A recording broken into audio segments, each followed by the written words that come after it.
teman-teman semua, kami dari kelompok 5 dari matkul Etikom akan melakukan sharing session bersama Bapak Bahtiar. Sebelumnya, perkenalkan, saya Hikmawi Febrianti, mahasiswa Sarjana Terapan Keselamatan dan Kesehatan Kerja Angkatan 2024 dari kelas D. Bapak Bahtiar bisa memperkenalkan diri? Oke, perkenalkan nama saya Bahtiar Cahyadi. Saya pengampu atau dosen di program studi Sarjana Terapan K3 UNS. Terima kasih Bapak. Nah dari sini itu kita ingin melakukan sharing bersama Bapak terkait pengalaman, terkait apa saja yang sudah Bapak lakukan selama menjadi dosen di Prodi K3 ini ataupun pengalaman sebelum Bapak menjadi dosen di sini. Nah, kita tuh pengen tahu Pak, kenapa sih Bapak memilih dari Prodi ini, memilih pekerjaan ini untuk menjadikan jalan hidup Bapak? Oke, sebenarnya untuk K3 itu bukan jadi satu passion gitu ya waktu SMA. Jadi lulus SMA itu saya juga mempunyai niatan kuliah di engineering. Kebetulan saya diterima di salah satu universitas di Surabaya di jurusan teknik sipil gitu ya. Jadi untuk K3 itu sebenarnya ya bukan orientasi ya, tapi diarahkan. Ya, kebetulan ada satu pengumuman bahwa ada jurusan K3 yang secara prospek itu mudah untuk dapat pekerjaan, sehingga saya didorong oleh orang tua untuk masuk di jurusan ini, dan saya tidak tahu jurusan ini itu akan seperti apa. Kebetulan salah satu jurusan K3 yang sudah dikenal itu di UNS. Maka tahun 2009 saya masuk di UNS. Jadi Bapak tuh lebih memilih K3 UNS dibandingkan memilih teknik sipil di salah satu universitas itu ya Pak? Ya karena apa? Ya nurutin orang tua. Iya, bagus. Bukan passion itu ya. Jadi kalau diarahkan ya sudah dijalani. Akhirnya ya suka tidak suka arahnya ya ke K3. Untuk awal itu apakah ada kesulitan karena kan itu kan bukan dari keinginan Bapak tapi atas arahan dari orang tua? Kalau kesulitan sih tidak ada, karena ilmu K3 itu kan sebenarnya ilmu yang mudah dipelajari, tidak terlalu susah. Basicnya itu lebih banyak ke pemahaman regulasi, terus belajar atau sharing dengan senior yang sudah kerja. Kalau saya melihat dari sudut pandang dulu sebagai mahasiswa itu, sehingga sebenarnya tantangannya adalah nyari jejaring yang baik, kemudian ada satu ruang atau partner untuk diskusi gitu. Paling itu sih. Kalau kesulitan saya rasa ya levelnya untuk grade, kalau untuk belajar ya, saya konteksnya ini belajar ya di level kalau diukur pakai angka ya 7 lah ya. Jadi bukan engineering yang matematikanya harus kuat, fisikanya harus kuat, kimianya misalkan ya, atau di kedokteran yang ilmu kimia atau biologinya harus kuat. Enggak sih. Jadi masih mudah. Standar dan masih ya, bisa dikuasai ya Bapak? Artinya kalau ada teman-teman kita yang dari jurusan IPS itu kalau mau masuk, saya pikir masih bisa ngikutin. Nah teman-teman yang misalkan dari IPS pengen masuk ke Prodi K3 bisa banget nih berdasarkan pengalaman dan saran dari Pak Bahtiar. Nah untuk Pak Bahtiar sendiri sebelum menjadi dosen di sini pernah bekerja di mana aja sih Pak? Boleh diceritakan? Oke. Jadi waktu saya lulus itu ada project di salah satu perusahaan migas gitu ya. Saya coba ikut, itu hanya kontrak berapa ya, 2-3 bulan aja. Di situ saya belajar praktis penerapan K3. Ya mungkin teman-teman sudah banyak belajar mengenai HIRA ya, kemudian work permit, implementasi, bekerja di ketinggian, bekerja di ruang terbatas, bekerja dengan banyak menggunakan tekanan tinggi, bekerja dengan pengelasan yang resikonya terjadi kebakaran. Jadi saya masuk langsung dicemplungkan di situ, ya learning by doing sih. Banyak hal-hal yang mungkin berbeda dengan apa yang saya dapatkan dulu waktu kuliah. Mungkin kuliahnya juga nggak sama seperti yang sekarang. Magang hanya 2 bulan waktu itu. Ya bekal-bekal itu saja yang saya dapatkan. Kemudian saya lanjut di PT Berantas Abipraya sampai tahun 2017. Selanjutnya langsung Di situ aja. Jadi meniti karir di sana, mulai dari safety officer, kemudian inspektor, kemudian jadi supervisor. Nah, Bapak kan sebelum menjadi dosen sudah pernah bekerja di industri ataupun pertambangan migas yang sudah disampaikan. Nah, apa sih menurut Bapak perbedaan yang kentara di antara bekerja langsung sebagai HSE dan bekerja sebagai dosen di salah satu prodi? Kalau kita merujuk ke undang-undang dosen atau guru itu ya, salah satunya kan mentransformasikan keilmuan ke peserta didik. Jadi apa yang ada di teori, terutama di buku, di jurnal-jurnal ataupun di sumber pengetahuan, itu kita transformasikan ke peserta didik atau mahasiswa. Yang kedua, kalau untuk bekerja itu kan kita praktisi.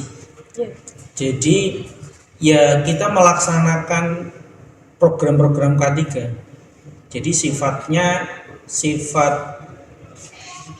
kalau saya melihat sebenarnya dari teori yang ada di kampus itu semua dipakai atau semua terimplementasi. Cuma yang membedakan di kampus itu belum menerapkan, hanya belajar saja. Contoh sederhana ini gini. Kalau kita belajar di kampus bagaimana sih membuat prosedur identifikasi bahaya, sampai nanti akhirnya kita bisa membuat dokumen identifikasi bahaya, itu saja kan. Tetapi kalau di tempat kerja kita sudah benar-benar harus bisa membuat. Contoh misalkan ada pekerjaan pengelasan, dari sudut pandang safety, identifikasi yang kita sudah buat itu apa sih untuk pekerjaan pengelasan. Misalkan ada bahaya kebakaran, ada bahaya tersengat listrik, dan seterusnya. Nah itu kita petakan di form identifikasi. Artinya kalau seorang mahasiswa yang belajar K3 itu tidak memahami proses bagaimana keilmuan untuk mengidentifikasi, dia juga akan kesusahan untuk menerapkan. Dan sebaliknya, kalau orang itu tahunya hanya praktisi, ya dia tidak tahu sumber yang tepat itu dari mana, dasarnya apa saja. Betul. Gitu. Yang kedua yang sangat signifikan itu adalah memenuhi segala macam peraturan. Di kuliah ya kita hanya belajar kalau peraturan mengenai kebakaran, salah satunya yang saya tahu adalah syarat pemasangan APAR, itu Permenaker 480. Tetapi kita tidak tahu implementasinya bagaimana. Cara menghitung kebutuhan APAR yang ada di tempat kerja kita sudah memenuhi atau belum. Tata cara pemasangannya sudah sesuai atau belum. Sehingga menurut saya, kalau orang yang sudah bekerja atau orang yang meniti karir, itu akan banyak pengalaman-pengalaman yang tidak terduga. Nah, pengalaman-pengalaman kerja itulah yang akan menambah kekayaan baik secara pengetahuan ataupun penerapan safety. Nah, itu yang membedakan, ya mohon maaf, ada pengajar yang basically dari literaturnya dari buku saja, dan ada juga yang dia betul berdasarkan pengalaman. Jadi yang membedakan antara dosen sebagai K3 ataupun praktisi K3 di sini. Kalau dosen tadi saya sebutkan dia hanya mentransformasikan keilmuan atau peserta didik salah satunya ya. Di satu sisi lain kan ada penelitian dan pengabdian. Kalau bekerja di industri sebagai safety officer atau petugas K3 ya melaksanakan semua peraturan yang ada dan menjalankan program-program K3 yang ada di perusahaan. Baik, untuk Bapak sendiri tuh menyarankan bagi kita yang baru lulus untuk ngambil ke arah mana? Pekerjaannya di sektor apa? Yang mungkin itu lebih bisa diterapkan dan kita lebih bisa dibilang mampu gitu Pak. Oke. Kalau berkaitan dengan perusahaan, semua sektor sepertinya akan membutuhkan K3. Tetapi yang paling penting untuk teman-teman telaah adalah isu-isu global. Satu, berkaitan dengan energi terbarukan. Mungkin 20 tahun lagi Anda tidak mungkin atau tidak bisa menggantungkan pekerjaan dari sektor batubara. Karena itu salah satu sektor energi di pertambangan yang tidak ramah lingkungan.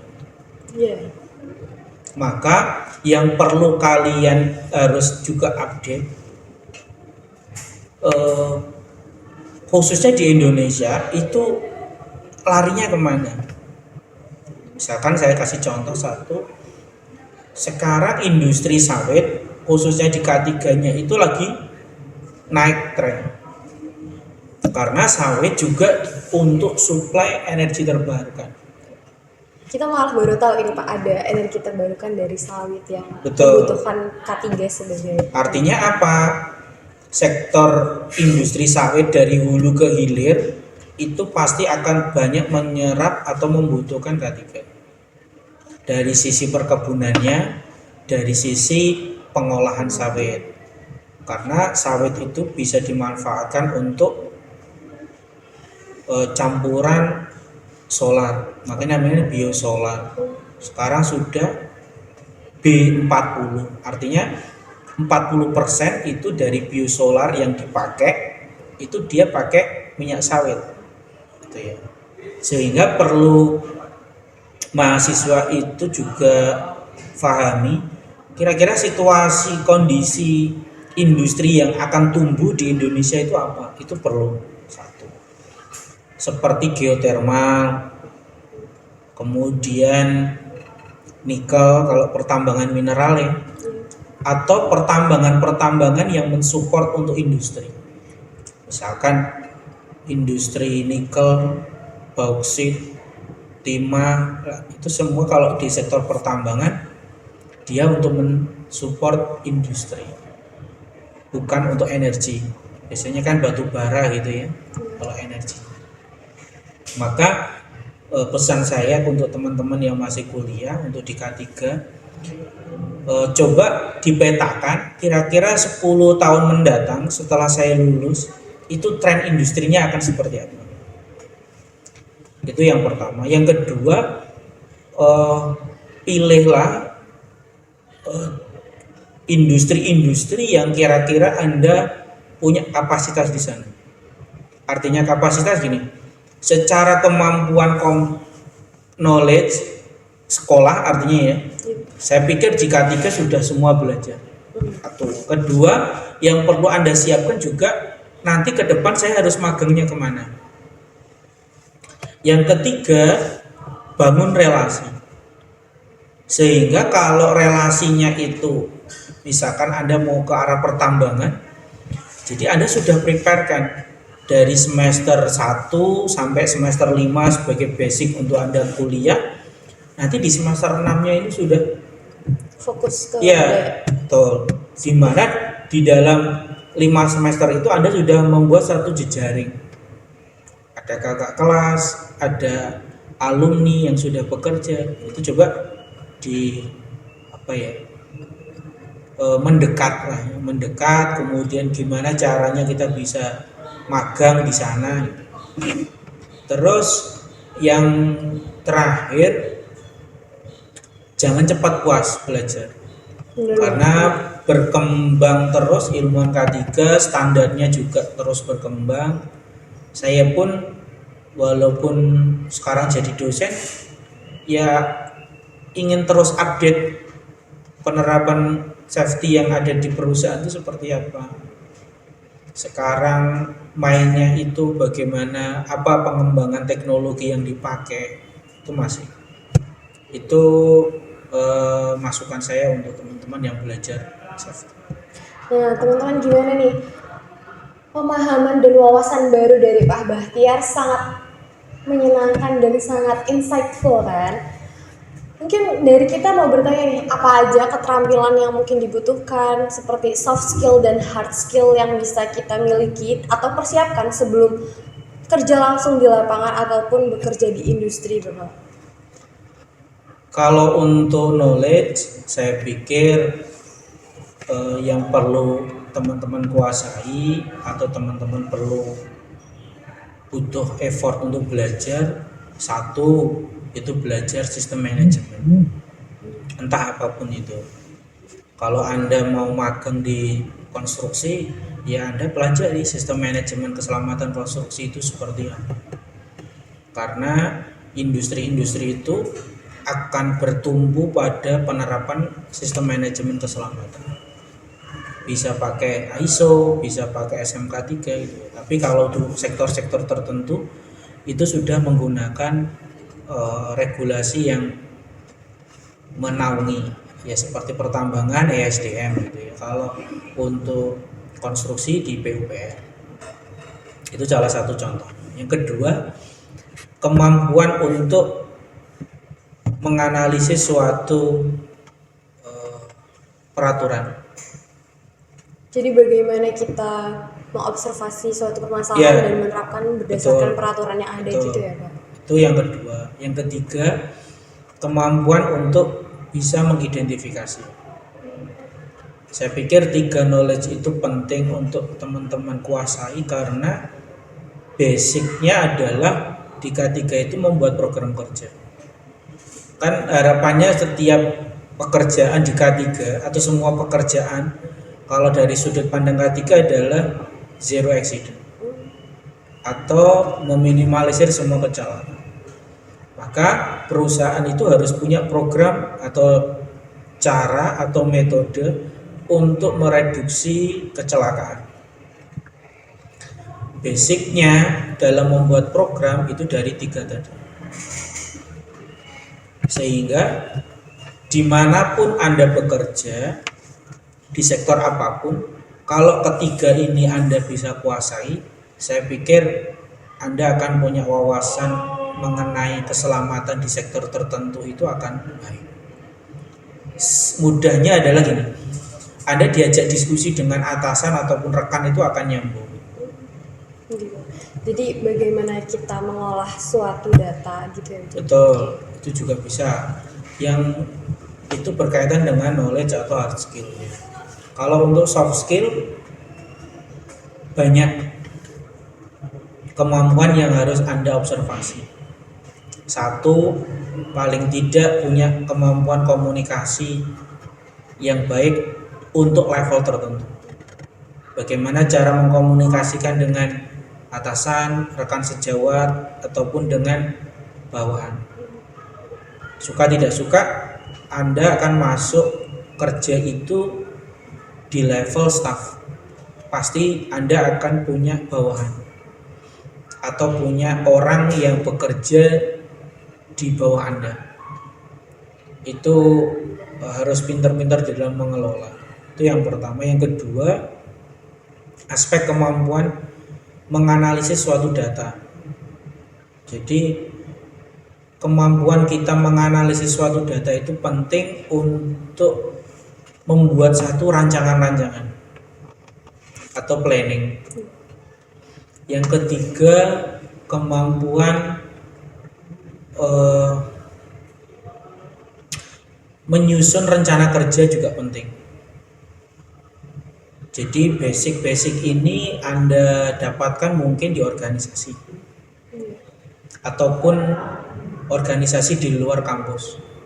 Jadi diperlukan banyak pengalaman berorganisasi, Ya, itu berinteraksi dasarnya dengan banyak orang betul. gitu ya Pak. Banyak dengan orang, bernegosiasi, bisa menjadi tanggung jawab atau bertanggung jawab pada proyek-proyek tertentu.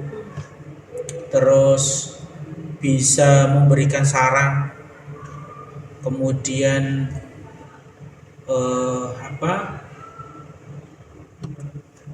bisa komunikasi tadi sudah ya? Sudah Pak. Oke. Ya, saya pikir itu sih terutama yang penting ya untuk yang soft skill ya. Ya selebihnya nanti Anda akan punya jenjang karir yang terus meningkat kalau di perusahaan gitu ya. Nah, sejalan banget kan dengan mata kuliah yang kita jalani ini, dari program K3 ataupun calon HSM muda nantinya, kita memerlukan salah satu soft skill yang mana itu komunikasi. Dan ini salah satunya terdapat pada mata kuliah etika dan komunikasi. Jadi buat teman-teman, ayo kita kembangkan cara berkomunikasi kita, cara kita menambahkan relasi, cara kita menambahkan pertemanan. Mari kita mengembangkan diri kita menjadi yang lebih baik lagi. Nah, sebelumnya itu ini sebenarnya ada beberapa question dari teman-teman yang di media sosial ataupun para anak-anak SMA yang mungkin ingin di K3. Mereka tuh bertanya-tanya, apa cocok nggak sih seorang introvert buat masuk ke K3, yang mana introvert itu kan terkadang sulit ataupun mereka cepat habis energinya jika bersosialisasi ataupun berinteraksi dengan banyak orang.